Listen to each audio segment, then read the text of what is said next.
À Dakar, aux abords de la gare du train express régional, l'effervescence bat son plein.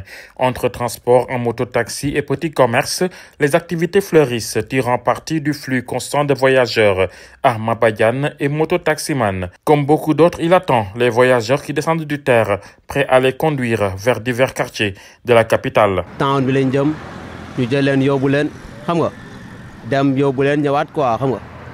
On est à l'affût ici, en attendant les clients qui descendent du terre.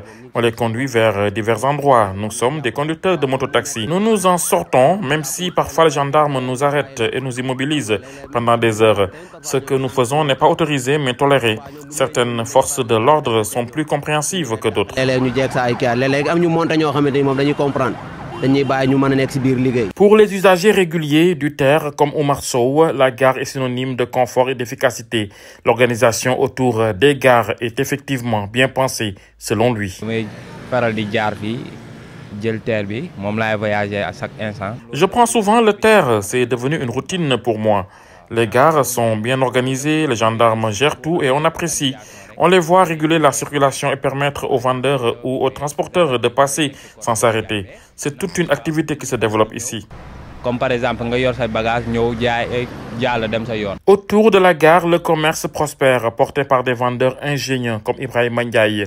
Ce dernier mise sur la soif des voyageurs pour vendre ses noix de coco. On s'en sort bien, le terre est utilisé par tout le monde et à la descente, les voyageurs aiment se rafraîchir. Moi, je leur propose des cocos et ça marche bien. Le commerce autour de la gare fonctionne comme une activité rentable. Les activités autour de la gare du terre de Dakar témoignent de la capacité d'adaptation des habitants face aux défis économiques. Entre mototaxis non réglementés et petits commerces, un fragile équilibre s'installe, toléré par les autorités tant qu'ils n'entravent pas l'ordre public.